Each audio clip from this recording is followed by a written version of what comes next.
여러분 안녕하십니까? 콘텐츠 사업을 하시는 분들이 안심하고 사업을 할 수 있도록 저작권에 대한 궁금증을 풀어드리는 미래저작권연구소의 오승종 변호사입니다. 지난 영상에서는 저작권에는 저작인격권과 저작재산권 이런 권리가 있고, 또 저작인격권에는 공표권, 성명표시권, 동일성유지권 이런 세 가지 권리가 있다는 것, 그리고 저작재산권에는 복제권, 공용권, 공중송신권, 전시권, 배포권, 대여권, 2차적 저작물 작성권 이런 7가지 권리가 있다는 것을 말씀을 드렸습니다. 그리고 또 저작 인격권 중에서 공표권, 성명표시권, 동일성유지권에 대한 간략한 설명을 드렸습니다. 오늘은 그 중에서도 이 저작 인격권 중에서도 가장 중요하고 또 실무에서 많이 문제가 되는 동일성 유지권에 대해서 좀 더 상세하게 말씀을 드리도록 하겠습니다. 저작권법 제13조에서 이렇게 규정을 하고 있습니다. 저작자는 그의 저작물의 내용, 형식 및 제호의 동일성을 유지할 권리를 가진다. 이렇게 규정을 하고 있는데요. 이것이 바로 동일성 유지권입니다. 저작 인격권 중에서 가장 중요하고 또 가장 문제가 많이 되는 권리이기 때문에 잘 알아둘 필요가 있습니다. 이 권리가 있기 때문에 다른 사람이 저작물을 이용할 때 그 저작물의 내용이나 형식, 제목을 함부로 변경해서는 안 됩니다. 단순한 오류나 오탈자를 수정한다거나 또 문법적으로 맞지 않는 부분을 고친 정도로는 동일성의 손상이 없기 때문에 보통 동일성 유지권 침해라고 보지는 않습니다. 그러나 작가가 일부러 오류나 문법적으로 틀린 표현을 사용하는 경우도 있는데, 이때 그 작가의 허락을 받지 않고 수정하는 것은 동일성 유지권 침해가 될 수 있습니다. 이런 일이 있었습니다. 인터넷 블로그 소설을 쓰는 A라는 작가가 있었습니다. 이 작가의 인터넷 소설이 유명해지자 B라는 출판사에서 그 소설을 오프라인으로 한번 출판을 해보자 이렇게 제의를 해서 A의 그 인터넷 소설을 오프라인으로 출판하게 되었습니다. 그런데 A의 소설에는 보통 인터넷 소설들이 흔히 그렇듯이 일부러 문법적으로 틀리게 표현한 부분들이 많이 있었습니다. 그 중에 점을 6개 찍는 말없음표라고 있죠.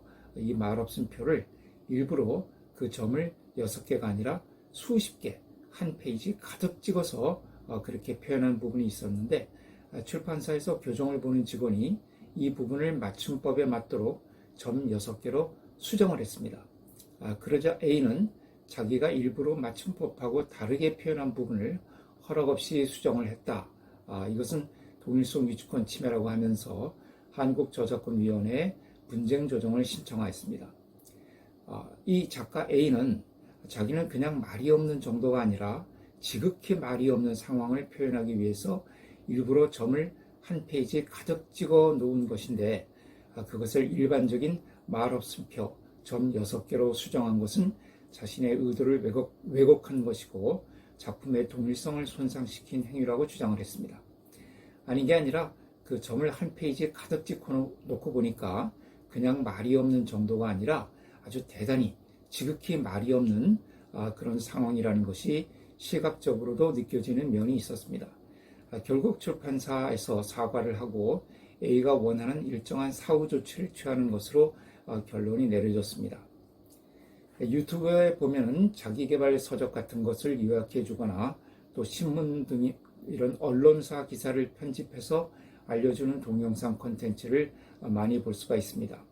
이때 그 잘못 요약을 하거나 또 잘못 편집을 하게 되면 동일성 유지권 침해가 될 수 있기 때문에 주의를 하셔야 됩니다. 또 대중가요를 부르는 영상을 촬영해서 유튜브에 올리는 경우도 많이 있는데요. 이때 자기 나름대로 독창성과 개성을 발휘한다고 대중가요 원곡을 지나치게 변형해서 부르게 되면 동일성 유지권 침해가 될 수 있습니다.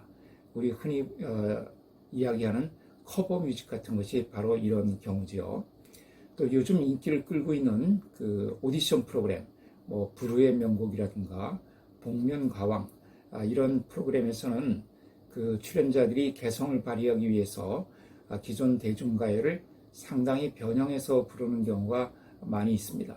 이런 경우에 그 대중가요 원 작곡자의 작사자들로부터 미리 그런 개작과 편곡에 대해서 사전 동의를 받아야 합니다.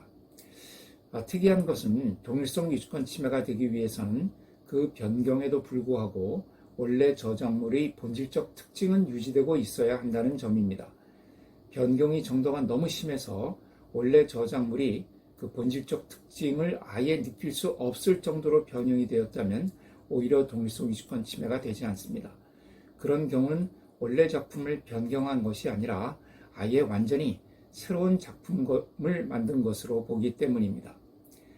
미술에서 그 콜라주와 몽타주를 한번 생각해 보시면 쉽게 이해를 할 수가 있는데요. 미술 표현 양식 중에 하나인 콜라주라는 것이 있죠. 콜라주는 그 사진이나 그림에서 필요한 부분이나 조각을 오려 붙여서 재구성하는 기법인데요.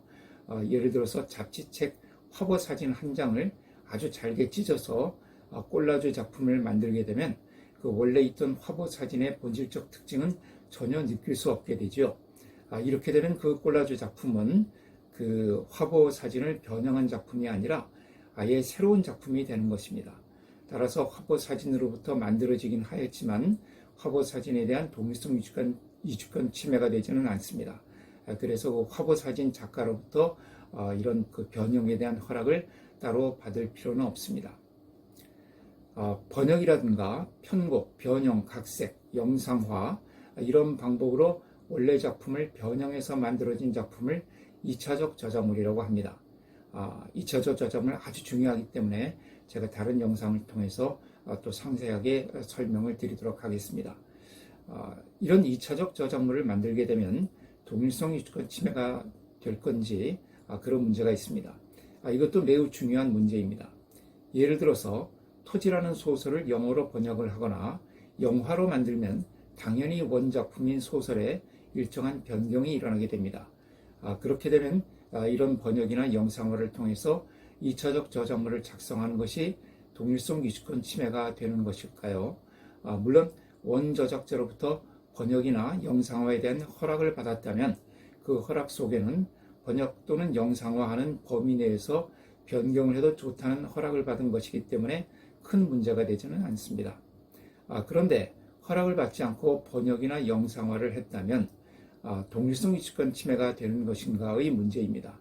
이 문제에 대한 분명한 해답은 아직 나오지 않고 있습니다. 법원의 판례도 이 문제에 대해서는 오락가락하고 있습니다. 동일성 유지권 침해가 된다는 판결도 있고 그렇지 않다는 판결도 있습니다. 가요 고독이라는 사건이 있었는데요. 고독이라는 가요입니다.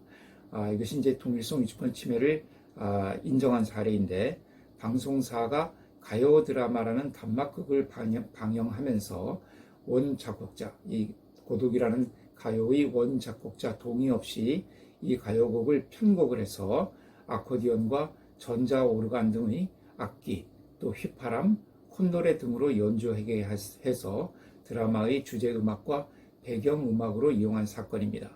이 사건에서 법원은 가요 고독의 동일성을 침해하였다고 판결을 했습니다. 원 작곡자 허락 없이 편곡을 했다는 그런 취지지요. 반면에 그 돌아와요 부산항해라는 사건도 있는데요. 이 사건은 동일성 유지권 침해가 성립하지 않는다고 판결을 한 사건입니다.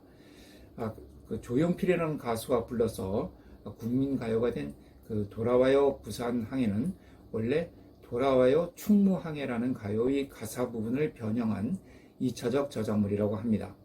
이 판결에서는 허락 없이 그 가사를 변형한 2차적 저작물 작성을 한 것이지만 이 가사를 변형한 그 2차적 저작물 작성권 침해만 인정을 하고 동일성 유지권 침해는 인정하지 않았습니다.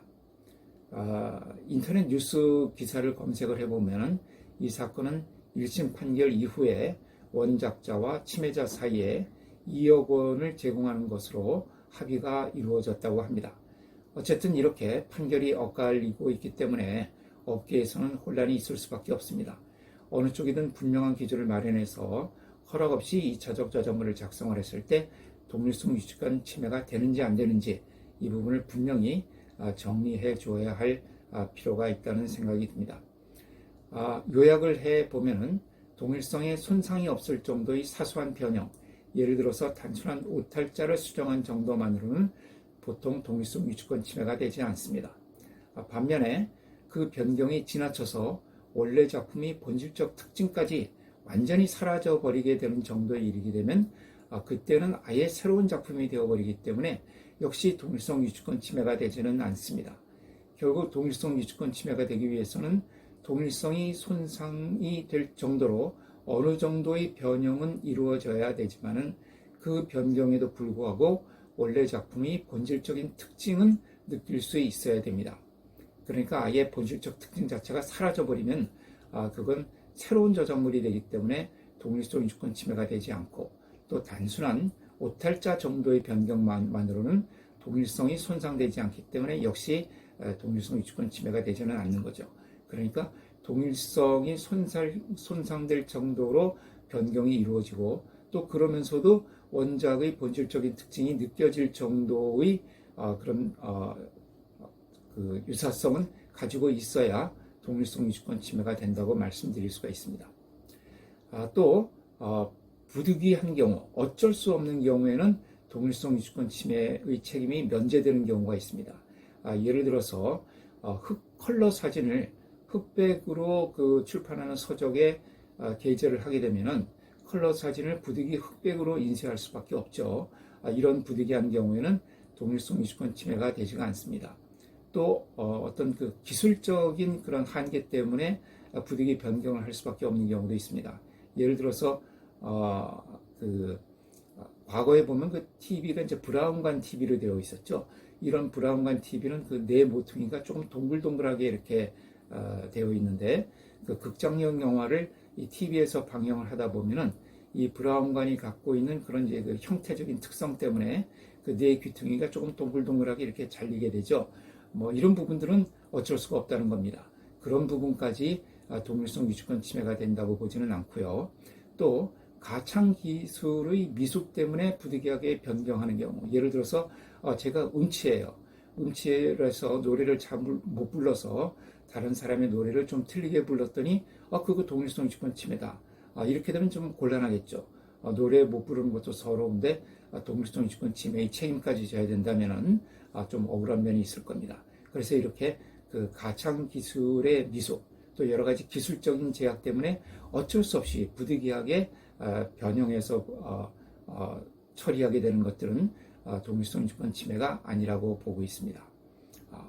그러나 이런 부득이한 경우가 아닌 경우에 예를 들어서 다른 사람이 제작한 영상물을 유튜브 영상으로 제작하면서 상영 시간을 줄이기 위해서 일부 내용을 삭제한다거나 또 편집한다는 것, 뭐 이런 것은 부득이한 경우라고 볼 수가 없습니다. 이런 경우에는 사전 허락을 받는 것이 안전하고 만약 허락받지 않고 이런 편집이나 수정을 하게 되면은 동일성 유지권 침해가 될 수가 있다 하는 점을 반드시 알아두는 것이 필요하겠습니다. 네, 오늘은 그 동일성 유지권 침해에 대해서 말씀을 드렸고요. 다음 영상을 통해서 또 다른 중요한 권리에 대해서 알아보도록 하겠습니다. 오늘 영상은 이것으로 마치겠습니다. 감사합니다.